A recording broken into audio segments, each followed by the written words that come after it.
hansısa bivec oturub bölümümüzdə deyir ki, bu bivecə bax, sən bunun başındakı samana bax, sən deyir ki, Türk dilindən deyir bizə ziyan gəlir, Rus dilindən deyir bizə ziyan yoxdur. Bugün Türk dilidir. Böyük dillərin içində gəlin deyirəm, irəlidə gedən ən qüdrətli həm hərb dilidir, həm elm dilidir, həm ədəbiyyat dilidir, həm nə istəyirsiniz, hər şeyin dilidir. Gözəl Koroğlu operasına bir dənə fikir verin.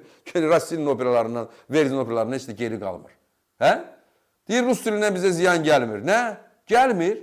Vapşe, savsem, uje, siftafor, vareynə, veşilka, bilmirəm ana, nədə xaladelnik, marojna, ay, bilə, da nə istəyirsiniz? Nə ziyan gəlməlidir bizim dilimizə olan dilindən? Başının içində saman varsa, get biraz bax da bir güzgiyə bax. Ya gəl otur, öyrədək, bir soruş bizdən də, bir gör nə var, nə yox. Türk dili dünyanın ən mübarək dillərindən biridir. Bizim üçün isə ən mübarəyidir. Türk dili ən yüksək, ən qüdrətli dildir. Və bu dildə məktəblər harada türk yaşayırsa, türkün vətəni haradırsa, orada onun məktəbi olacaq. Olacaq. Və digər dillərdə də məktəblər bizim vətənimizdə mütləq bağlanacaq. Yəni bizim büdcəmizdən, bizim paramızdan burada məktəb ancaq öz dilimizdə açıla bilər. Və belə də olacaq.